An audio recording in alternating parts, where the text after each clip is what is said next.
The Home Tech Podcast is supported by our listeners. To learn more, visit HomeTech.fm/support. This is the Home Tech Podcast for Friday, March 9th, 2018. From Denver, Colorado, I'm Jason Griffin. From sunny Sarasota, Florida, I'm Seth Johnson. Seth, how's it going? Good, man. Good. It's warming up here. Actually, cooling down, I guess, because you were freezing last week. That's right. And I guess it moved over here now. So it's 70 degrees out there. So frigid. Beautiful, yeah. And large insects flying around in the garage, I think you said. That's just normal. Yeah. That's par for the course. Yeah, I'm hoping it stays away because if you see me just start flailing about and you'll know what happened. We'll know what it is. All right. Yeah. Well, good thing we're an audio only show here so far. So yeah, we've got another fun one here teed up. Just going to be you and me, Seth, and let's go ahead and jump in and start with some headlines. I think you're up first. LG announced pricing for their 2018 OLED TVs. The 55-inch C8 series will start at about $3,000, while stepping up to the 65-inch will run you $4,000. Big OLEDs still cost you some money, so the 77-inch is going to cost about $10,000, which is down from, I think, $15,000, is what we were seeing last year. LG also announced a less expensive B8 series, but with no pricing. But that'll be available later this year after you've spent all your money, presumably. After you've spent all your money, that's right. Well, it's good to see prices coming down. I know LG's really been at the forefront of OLED technology, and so that's great news for TV fans, and they're inching ever closer to my budget range. We'll see if I can hold out long enough. Next up, we got Spotify, quietly filed for its IPO earlier last month. Seth, we talked about that on the show. The streaming music giant with 71 million paid users and 159 million active monthly users is hoping to raise $1 billion in funding through its IPO, which is now official as of this week. So there you have it. $1 billion. Yeah. At Mobile World Congress, Google has granted another hardware maker access to its software. Arcos debuted a new line of Google Assistant-powered smart displays named Hello. As you'd expect, the Arcos Hello can be used to control your home, play music, or receive weather reports. But thanks to the presence of the screen, you can do things like look at Google Maps or read recipes while you're making dinner in the kitchen. Pretty cool device. We saw a couple of these at CES, and looks like there's one more in the mix. Yeah. This is I think an interesting category, and it's one that I'm not sure how it's going to do in the long run. You've got these, Amazon has their version of this with the screen, and I know some people like it, and the design I've heard mixed reviews on in general, but I think it's an interesting category, so one to definitely keep an eye on. Lastly here in our quick headlines, we've got in streaming news, Angelica Guerra, of Sony Picture Television's production leader for Latin America and U.S. Hispanic content, has joined Apple as its head of Latin American programming. Apple has now hired 2 presidents and 3 vice presidents from Sony just since June of last year. Hard to say if the hiring will continue, but very evident that Apple wants as much veteran TV talent as it can get as the electronics maker prepares for a big push into streaming video and original content. So trend we're seeing quite a bit of. Yep, double R's. You got to roll them, Jason. Ruffles have ridges. Remember that commercial? I'll work on that, Seth. Maybe I should have left that one to you. I think you maybe get a little more practice than me. We know how well you can pronounce names. It's an embarrassment. All right, so big story this week. The battle between Amazon and Google is starting to heat up again. News leaked out over the weekend that Amazon will no longer carry new products from Google's Nest unit. This, in turn, sparked Nest to decide that it would stop selling its remaining products on Amazon. So after they're gone, they're gone. They'll be out of stock. The feud could raise antitrust questions around Amazon using its power to prevent other companies from gaining a foothold in the smart home market. Yeah, really unfortunate story, I think. You hear occasionally about these tech giants feuding, and, the sad truth of it is really it's always at the expense of the consumer. So obviously, still plenty of ways to go out and buy Nest if you're so inclined, but the fact that Amazon will no longer be carrying the new products and Nest has responded by pulling everything off of there just takes one option away from consumers who if you're like me, use Amazon for just about everything. So I do think the antitrust question here is definitely one that you're going to hear when you get a story like this. I have no idea how much weight there is to that, or if this actually could result in that drastic of a step. But really unfortunate for consumers, and hopefully these two companies will find a way to work this out before it escalates into something even further. Yep, I'm not too sure about the antitrust part. That seems a bit of an overreach. Like, it seems like, I mean, Amazon is an online retailer, and like I'm thinking like maybe Walmart. Like, this seems like Walmart maybe using its influence to pressure its vendors to sell different products, or cheaper products, or that kind of thing. Like, it doesn't. The antitrust thing is kind of shaky, if you ask me. I don't know. Like, I don't think that's going to go anywhere. But I think this does highlight a problem that Google definitely has with their all of their products in general, including like even their cell phones, the Pixel phones and that kind of thing. Like, they have no retail presence. They have no outlet into the retail marketplace, and other than like going onto the website and having to deal with Google customer service, like there's really no way to, service those products after you've bought them. And I think that's a huge hole in Google's lineup. Like, they're a good technology company. They do AI, they do software on the web very well. They do search extremely well. They do advertising, but they don't do retail. And I think that is going to come back to bite them in the long run. Yeah, no, that's a great point. You don't think about that necessarily with a company as big as Google, but you do make a good point. This, of course, harkens back to some of the earlier things we've seen and talked about on this show. In this Amazon Google feud, there was the whole YouTube thing where Google cut off access to YouTube from Amazon's connected TV devices, and then I think Amazon came up with a workaround that just automatically launched a browser version or something like that. And so there was this back and forth going on there, and I'm not sure where that's at right now. If anyone's listening and knows the latest there, has maybe personal experience with how this is affecting you, we'd love to hear about it. But again, I think the big takeaway here is it's always at the expense of the consumer. Google and Amazon are both going to be just fine. Nobody's going to, neither one of those companies is going to do any serious damage to the other one's bottom line through this. And that's what I think makes it really unfortunate, is that nobody loses here but the consumer. Right. Yeah, I totally agree with that. There's no advantage to not being able to buy the product, or be able to like actually, compare the products in a realistic manner on the same site. Like, going around the net and finding, as I'm sure we'll talk about tonight in our topic, like going around and trying to find different products on different websites is kind of a pain to do. And it doesn't really help anybody. Like, Google, of course, would love it if Amazon carried their products. But Amazon doesn't have to. And I think Google has to put that into the equation as long as they're trying to sell products. Right. Well, we'll keep an eye on it and see how this one plays out. That's going to do it for news this week. If you want to receive the top home technology headlines from the last week in home tech, subscribe to our newsletter at HomeTech.fm. You'll see the subscription box right there on the right-hand side. Absolutely. So, Jason, let's jump into our big show topic tonight. One that I think that you've been diving really deep into. I have. And that's Wi-Fi systems. These new Wi-Fi systems. We get this question quite a bit, especially over in the Slack channel. It comes up quite a bit recently. What are people doing for Wi-Fi these days? And if you needed a new Wi-Fi system in your house, not happy with the one you have, and you want to get out there and do some digging around in Best Buy or maybe online at Amazon.com. What do you get? Yeah.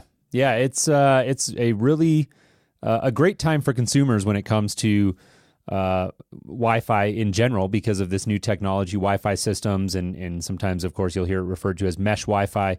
Although I've come to learn that there's some of them use true mesh technology and others use something slightly different, but they tend to do roughly the same thing. And so those terms get used fairly interchangeably. There are a lot of great options out there for, $500 or less. You can pretty much cover most homes. I think that Greg Scott is in the chat room, and it sounds like he has sort of mixed feelings about Wi-Fi systems. And I know Greg is a professional integrator, and I think that in that world there are other technologies that certainly get used more than these. But by and large, for the consumer, I think it's a great technology, and I know that it is one that is sorely needed in my house, Seth. I have joked about it with friends, and I'm not sure how much it's come up on the show here, but Wi-Fi spottiness in my house has become a daily complaint from the household committee, as it were here, and especially important now, as I've talked about on the show. We're looking to cut the cord here sooner than later. We've made some good progress on that, and I think we're going to be pulling the trigger soon. But one of the things that I've realized that we really need to get addressed before we make the move to something like a Tableau-based system that's going to rely very heavily on sending video around the house over Wi-Fi is we've got to get the network and the foundation that all of that would be built on really strengthened up. So I've been poking around the internet and reading as much as I can about these Wi-Fi systems, and there's a lot of good options out there. It's actually much more of a challenge to just pick one than it is. It used to be a technical challenge where you might be running wires around the house, and now you've just got to go out and pick from a whole bunch of good options. So that's a good problem to have. Yep. As we were putting this together, I kind of took a step back and was like, well, a lot of the things we're going to talk about tonight really kind of hover around a couple of two or three things, like price, configurability, like how these hook up into your house, how you connect them to your house, what devices they connect to, yep. and speed. Like everything is really online. It's what speed you're going to get, right? So I kind of took a step back and said, okay, what's the state of like Wi-Fi right now? What are we going to be? You said in the past that you've had the Airport Extremes. Is that what you're using? Yeah. And those are, depending on, are they the tower ones, the new version, or are they the older flat version? No, they're the older ones. Okay, so those are 802.11n, and the newer ones are 802.11ac. Those are IEEE standards, I believe, and you see those like that marked on the packaging. You'll see the N, the AC. It really means like it's really the standard that that these things are based around, and basically you have to have both the Wi-Fi router and your device both have to be compatible with that. I think most of the modern and newer ones are the AC routers. They'll do N, but I think they're most of them are AC, which is definitely what you want. AC is the faster, the new hotness. It tops out at real world speeds at like 90 megabytes per second. N is the older version. It tops around 30 megabytes per second. So it's definitely faster. It has more capacity to get faster. It uses the 5 gigahertz range. N uses 5 and 2.4 gigahertz, which is, remember, like 2.4. That's geez. As an integrator, I have like those Y-Spies. Do you remember those where you could like look at the frequency range between 2.4 and see the microwave running, or the cordless cell phone, or the baby monitor that just basically takes out the entire 2.4 gigahertz range. So it's nice that they're using 5 now for AC because it's kind of up and a little bit higher than those other devices for the time being, because it's still an open like frequency range. Those devices could come back up and bite us again and start using 5 gigahertz for the baby monitor, and then we just have to have this problem all over again. We may be on borrowed time there. You're right, but for now it's much less crowded, definitely. Yeah. So AC uses the 5 gigahertz. The higher bands are faster. They give you those faster speeds, but the lower bands travel farther. And that's really important to remember when you get one of these AC routers, put it in your house. If you only put in one downstairs, upstairs may not have any connectivity at all. Whereas before, with your 802.11n Airport Extremes, you had connectivity throughout the whole house because the 2.4 could just punch through the walls a lot easier than the 5 gigahertz. So you got to keep an eye on that if you're, just looking online and worried about range and that kind of thing. And also another thing, I've seen this happen, Jason, and you may have this problem too. IoT devices don't like 5 gigahertz very much. They only work on the 2.4. So keep that in mind. I know that people in the past have had problems with Ring doorbells. I don't know if that's still a thing. It might be. But I know there are a lot of like the cheap, inexpensive IoT devices that we all know and love don't like to get on that 5 gigahertz plan. They like to stay on the old 2.4N and live down there. So you got to keep it on that. And obviously price, that's the last thing we'll cover, is AC is newer and obviously still more expensive because it's newer, right? It's just how it is. Oh yeah. Yeah, definitely. But yeah, that's some great sort of groundwork there. And certainly those are things that you got to keep in mind when you set out and start looking at these. I think by and large, most of these newer Wi-Fi systems, Seth, correct me if I'm wrong, I would assume they're going to, most of them are going to support AC, in some configuration. I know some of them have different like hardware options, and you may find some that don't, but generally speaking, has it been your experience, Seth, that most of these do support AC? Yeah, most of the new ones do. Like if you're talking about Netgear, Orbi, Eero, Google Wi-Fi, those are right. Even the newer Apple Airport Extreme, like the tower version, has AC supported. Yep. What is not going to be supported between these devices is the mesh technology, because that's manufacturer specific proprietary technology. How one uses an access point to kind of create. I like you put this in here, a backhaul. I guess that's what they're calling it, a backhaul channel between the router and the external access point. They set up a little channel there, so you don't have to run the Cat5 between the two, but it's still a wireless channel. But how they do that's still proprietary per company. So it's not like you could go out and buy an Eeyore system. I'm going to Disney, right?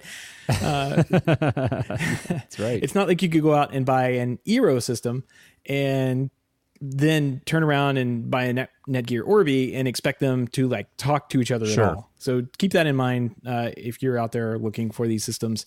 They're pretty manufacturer specific on how they implement that mesh aspect of it. But the 802.11ac, that's a standard. They've got to adhere to exactly how that works, and your phone has to adhere to that too, and that's how they talk together and they work. Yeah. No, that's a great point. And I think one of the other things that for probably most people listening to the show have some inkling of this, but in case not, for a long time there have been wireless repeaters out there, right? And there have been systems where you can boost Wi-Fi in corners of the house without having wires there to do it.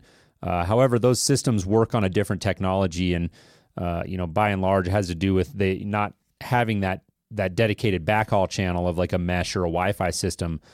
Means that if you're connected to one of those wireless extenders in, say, a far corner of the house, your speeds are actually cut in half because half of the bandwidth is being used to get the signals, to get that two-way traffic handled. So not the most technical explanation there, obviously, but point being, there is a fundamental difference between this new breed of Wi-Fi systems and mesh Wi-Fi versus the older devices that you'll see advertised as like a wireless repeater. So that's definitely important to know as well. Right. So you've been looking at these systems here, many of these systems. Yeah. So I didn't look at all these, but I wanted to. I put this list on here because I thought it was interesting that these were just some of them that came up, and this is not even all of them. And I think, Seth, if I didn't go back and check the dates on these, but if you rewound the clock here, maybe 2 years or so, roughly.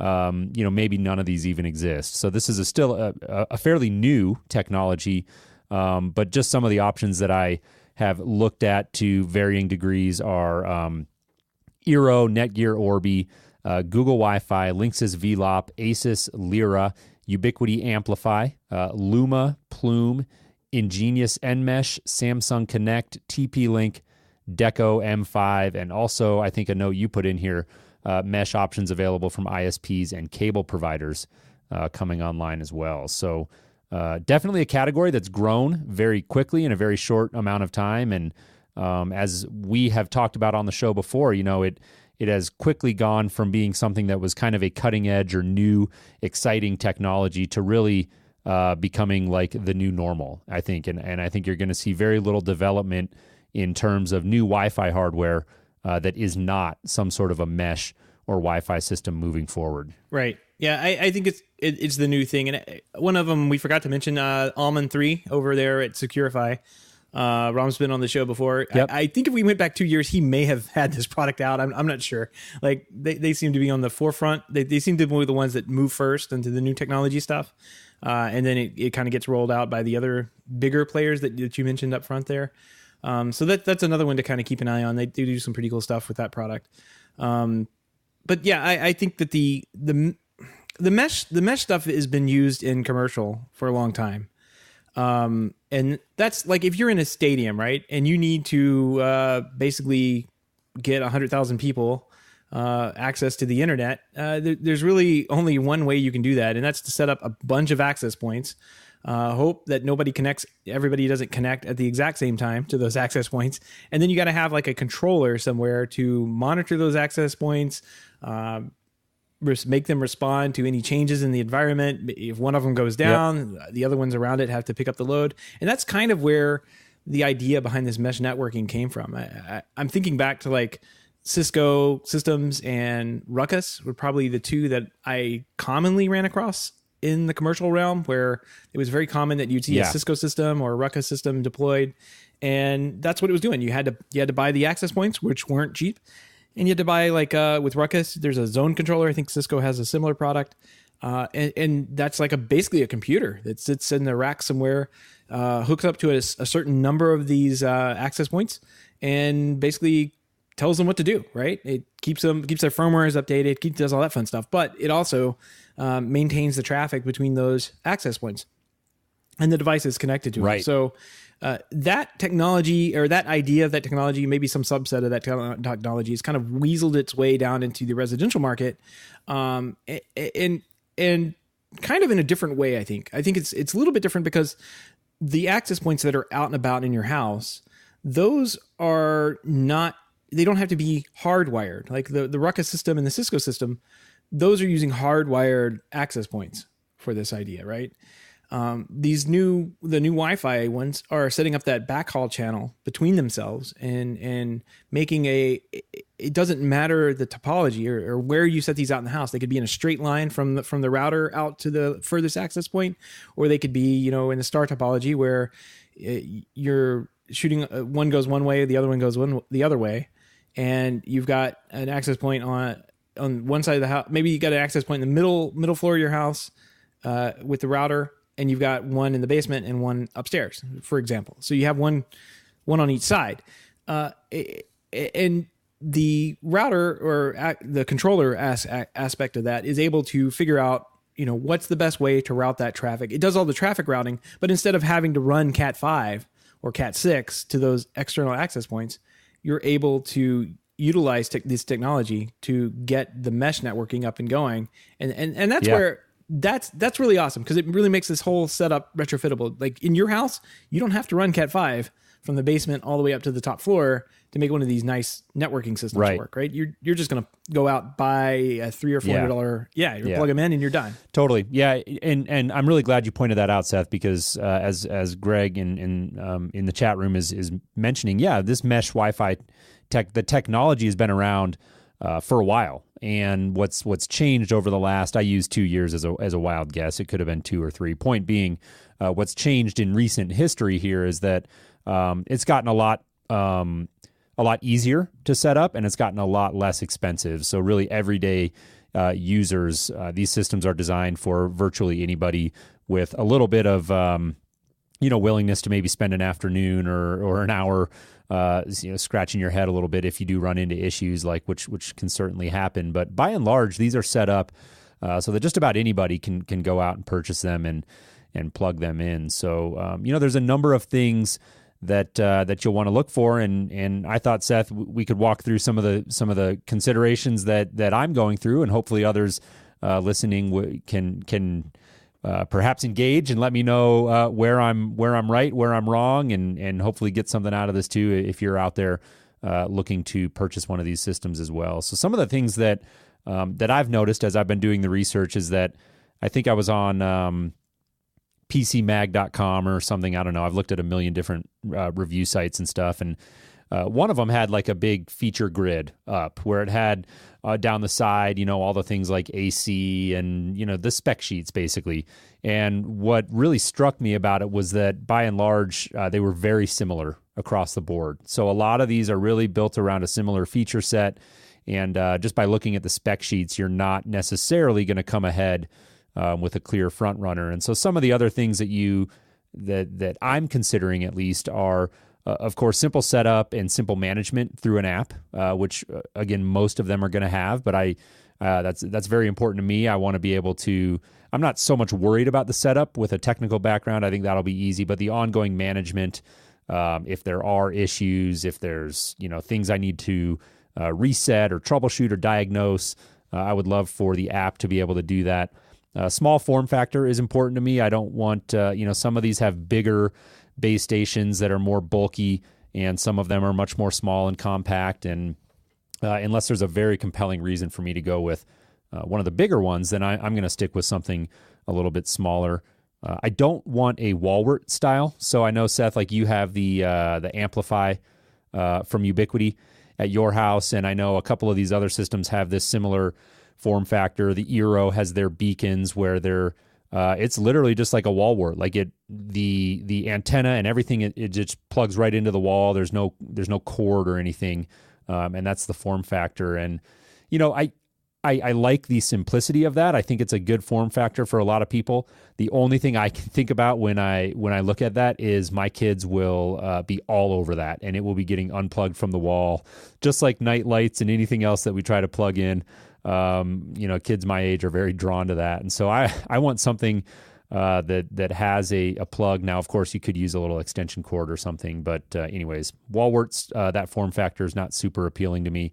And then one of the other things that I am considering, not that I anticipate, Seth, having a ton of problems, but good support, personal support. I'd like to be able to pick up the phone and talk to a human being if I do have issues. And so those are some of the things that I am considering as I'm going through this evaluation process. Yeah, my daughter has obviously discovered the outlets and the things we have plugged into them. We have a Ring chime that's plugged in that she kind of goes by and eyeballs and looks at and kind of points to sometimes. Yep.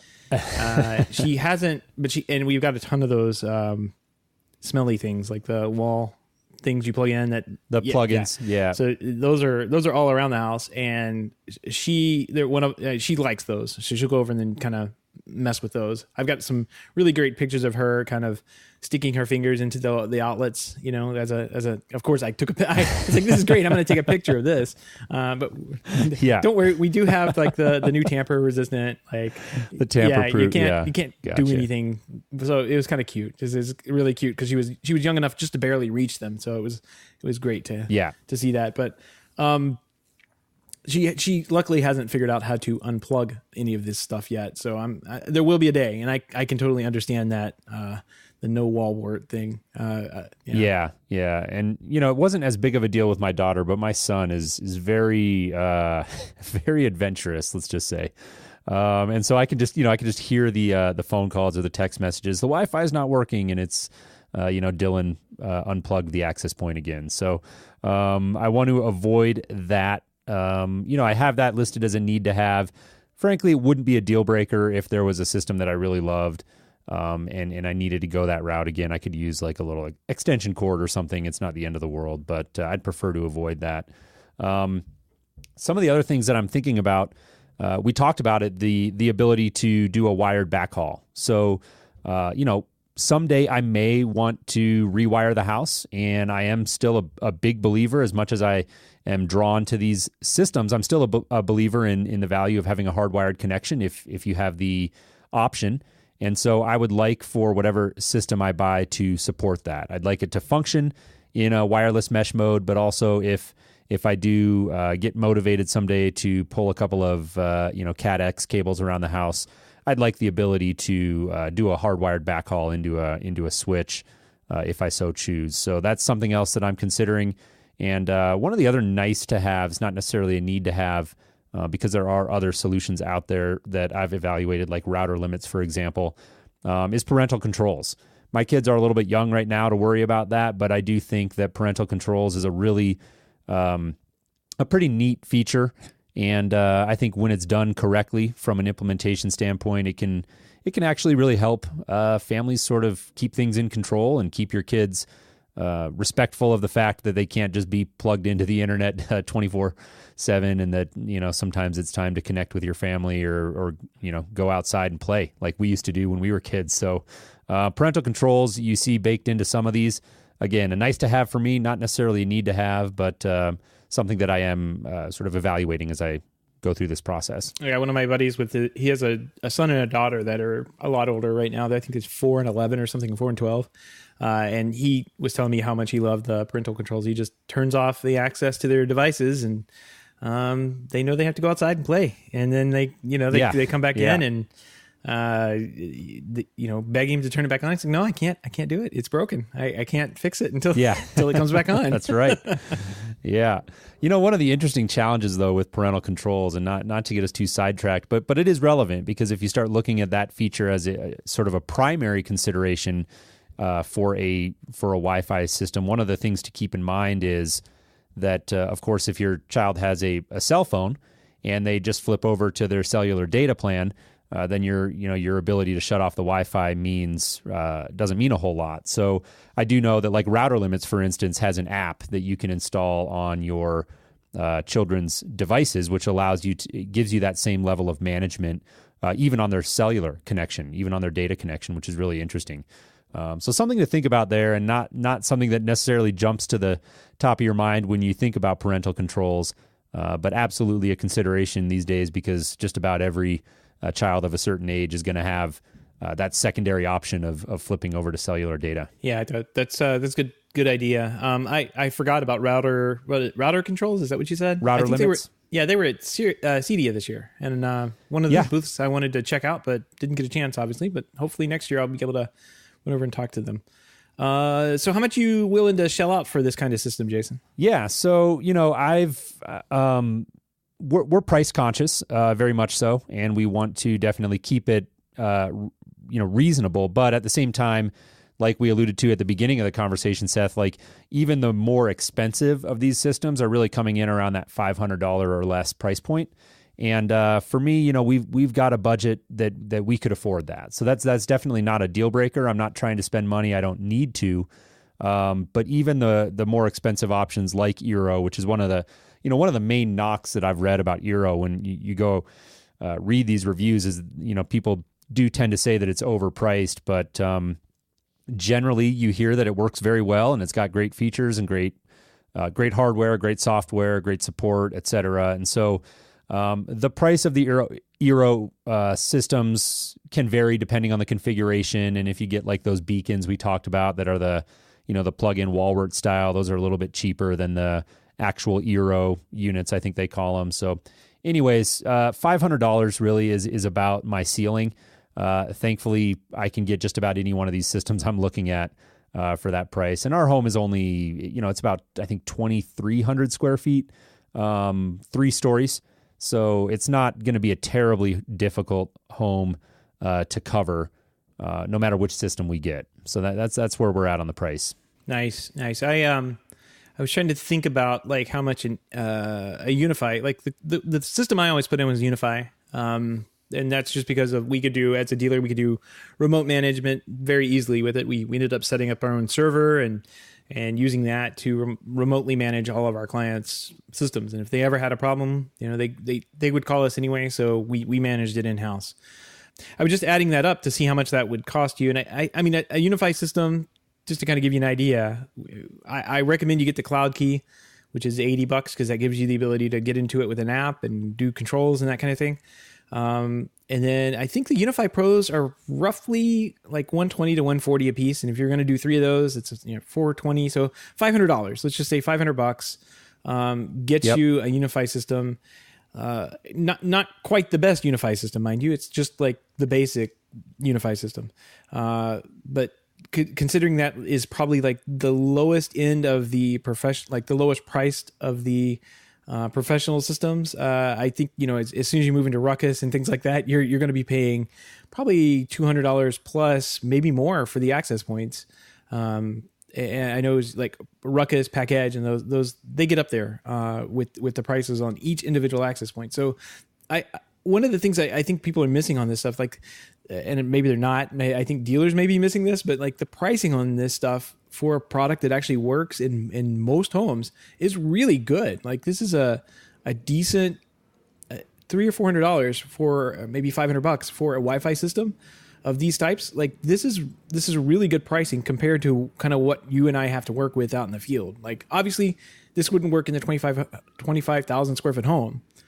Three access points kind of spread throughout it, but you definitely need to move to a Unify or a Ruckus or Cisco system at that point. But in most homes, like yours and mine, these little $300 and $400 access or wireless mesh systems are great, and the pricing is really good for what you get, I think. Yeah. Yeah, and the other thing is when you start talking about like a Unify system is that somebody like me, I consider myself fairly technical.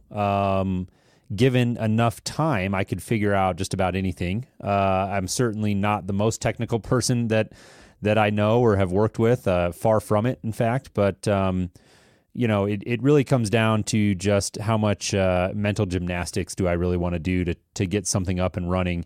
And none is the answer. I really am hard-pressed for time these days with 2 young kids and a very demanding job and a weekly podcast that I do. And sitting and trying to figure out how to mesh things together when it's a little bit tougher to do, to me, just not going to happen. So these systems are very appealing to me, and I'm definitely going to pull the trigger on one of them. I just haven't decided which. I have pretty much narrowed it down to a few options. I think now I'm hoping to make a decision here in the next week or two, and so I still have a little bit of room to change my mind. If anybody's listening and wants to hit us up on Twitter at HomeTech Podcast and tell me that I'm an idiot and I'm way off base here, feel free to do that again at HomeTech Podcast. We'd love to hear from you on this. But my top 3 I don't think are going to come as big surprises to anybody who's researched this. They're pretty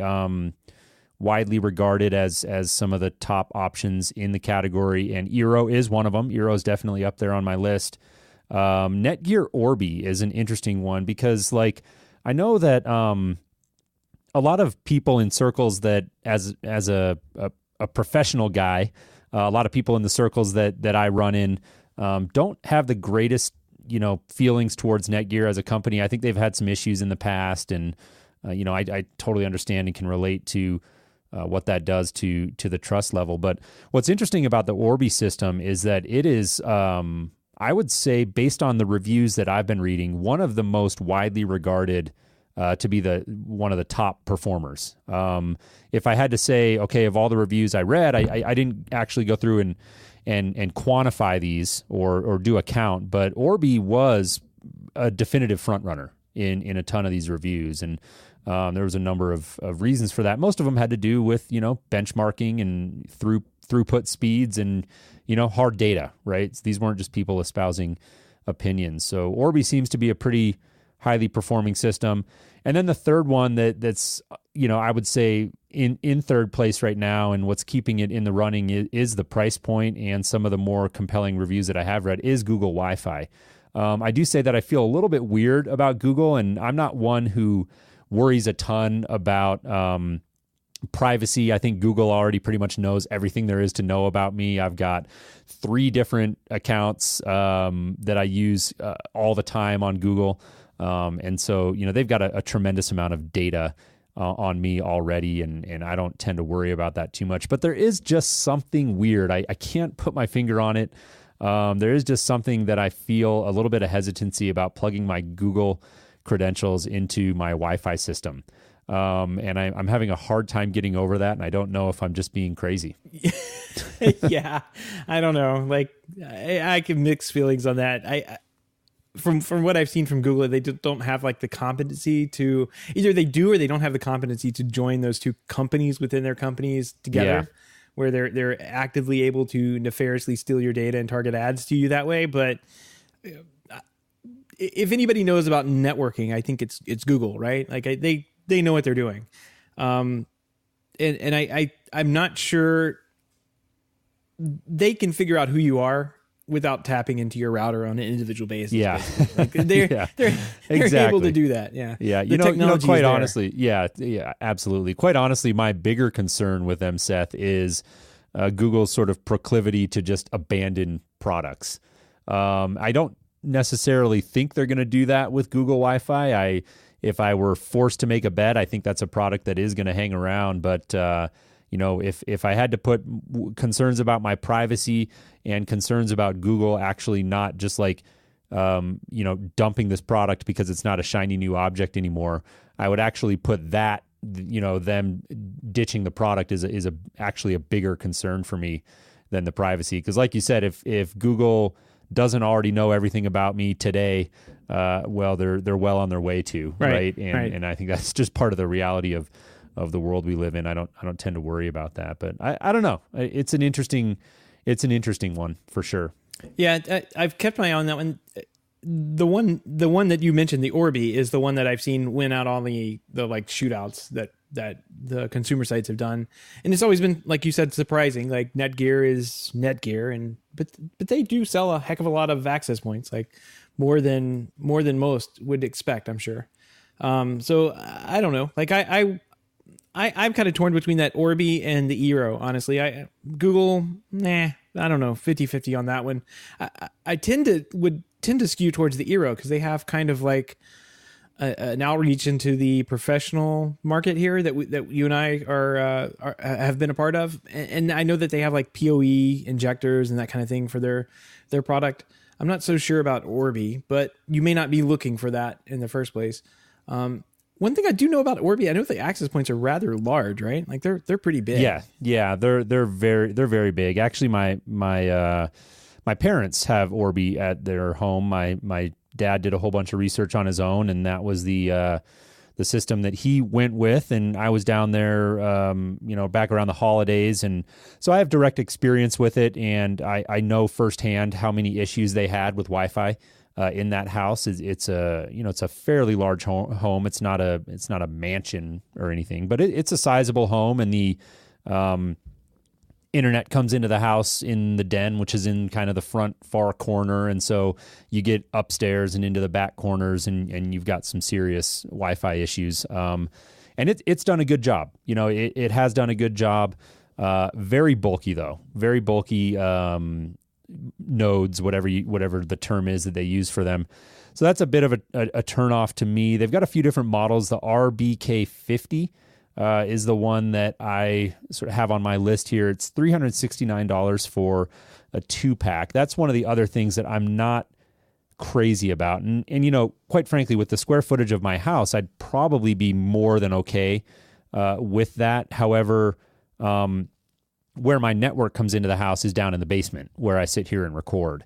And so I'm a little bit concerned. I'm actually much more inclined to have a unit on each floor is sort of how I was envisioning this when I set out to begin with. Now, you can add additional Orbis into the mix there. I think that would probably be overkill for me. And of course, it would push the price up more in line with the Eero system that I'm looking at, which is the Pro 3-pack, so $494. So, you've got a price difference there of a little over $100. Not a small amount of money, but also not a huge amount when you're talking about a Wi-Fi system that I expect to own for multiple years. That is for a 3-pack again, so I could have one on each floor and a much smaller footprint. I think the design, the appearance of these units is much nicer, and so to me personally, at least, Eero's got the edge there for sure. Yeah, I when my dad called me up once and asked me a couple times for a Wi-Fi system, and the only one I could really think of because of all the advertising they were doing was Eero. I know that he ended up at a Best Buy once trying to buy one, and they didn't have it, so he ended up with something else, or maybe he ended up finding the Eero. I'm not sure what he ended up with, but I used to get calls about his Wi-Fi not working, and I'm hoping that he's at least put this in and figured out how to get it to stop working now and start working again. So. Yeah, some of the other things I read about the Orbi, some of the reviews did talk about, quote, high-end router features that obviously going to be a relative term for, if the pros who are listening, but, static routing, advanced port mapping, firewall rules, backup, Orbi's got some of that. I don't know exactly how much, if any, of that Eero has. I also am not super concerned about it, honestly. My networking needs here at home are pretty simple. I'm not, a basic firewall is going to be fine. And if I need something fancier, I can get, a dedicated router firewall and flip the Eeros over into bridge mode or something like that. So not a huge deal there. One of the things, though, that you do hear a lot about with the Orbi that I thought was interesting is, no, quote, cloud dependency. So this one I'm still trying to wrap my brain around a little bit, but it sounds like some of the other systems like Eero can tend to lose more functionality when the internet goes down, which begs me to ask the question, well, if my internet's down, what good is my Wi-Fi anyways? However, there is an argument to be made for having an internal connection that still functions even if your internet is down. For instance, like I mentioned, the potential of using Tableau earlier, and Tableau would be streaming content across my local network. And so if, for instance, somehow my entire LAN went down just because I didn't have an internet connection into the house, that's a problem. So that's one I need to dig into a little bit more and try to understand. I don't think it's a make or break decision. My internet connection into the house is not very problematic here. If you did live in an area where you had a lot of disconnects, and that was a frequent issue for you, and you wanted the peace of mind of knowing that your LAN would continue to function even if the WAN was having issues, that is something that you might want to consider. Yeah, not a bad idea. I do wonder what that. Usually, what they mean by the having less features or being cloud dependent is like the setup is cloud dependent, or if you wanted to get on there and turn on a guest network or something like that, that changing that settings, you actually need to connect out to the cloud, make the change, and that gets deployed back down into your route or into your Wi-Fi system. Typically, that's what they're talking about. I can't imagine. I can't imagine that would be stop working. The whole thing would just stop working. Yeah. I don't think so either, but it like I said, it's an interesting one, and it's one that you see mentioned a whole bunch of times, and that could just be a result of Netgear's marketing people working really hard to get that out into the market. It may not be that big of a deal, but something I intend to investigate a little bit more. I've got one more thing. Yeah, go ahead. It sounds like the Orbi might be the best for you in this situation. I think you might get away with two. And there's a really easy way you test. I mean, you can always go out and get one of these things and put it in. Put it on the rental program, right? Yeah, exactly. See how it works. Thank you, Apple. Yeah. And then but also you can test it. And I suggest going out to this company. I put a link there in our document at the bottom there in our resources link for a software called NetSpot. I've used this in the past. It gives you the ability to create like a heat map on a property. Oh, cool. They've got some really cool features in it. You basically just walk around the edges of your property, kind of in rooms and down hallways and that kind of thing, and click where you are on kind of like a map. Like if you don't have a map of your home, you can draw one out, roughly to scale, and kind of get an idea of where, where the Wi-Fi's are good and bad, and you don't have good signal and that kind of thing.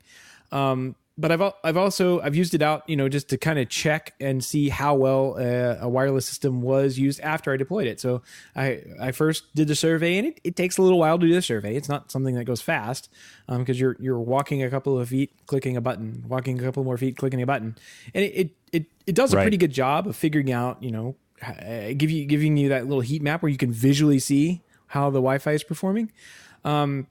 And I got to say, it's been pretty good. I actually had an affiliate link to this, so I mean, I'll put that in the show notes, and if anybody wants to get it, it'll help the show out a little bit.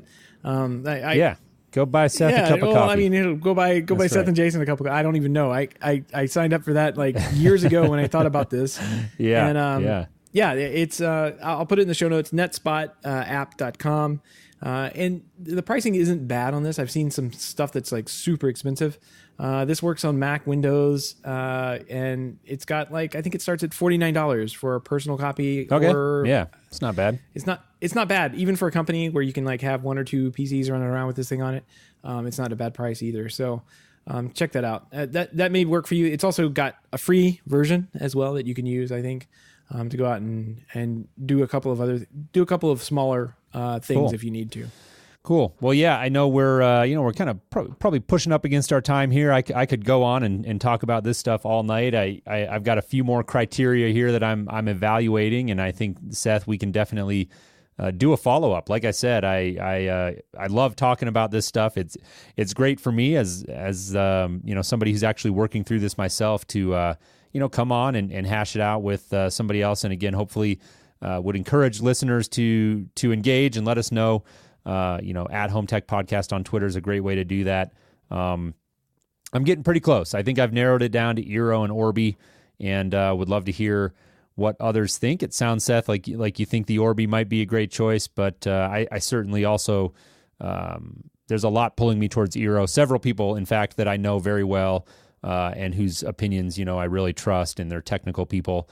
Are very, very happy with Eero in their homes. And so I've got that sort of secondhand experience with Eero from people I trust, and I've got firsthand experience with Orbi from my parents' house. And so I know that both work well and both do the job, and they're, Orbi's a little bit cheaper, but again, there are some other sort of intangibles that are kind of drawing me to Eero as well. So a tough choice, but again, that's a good problem to have, right?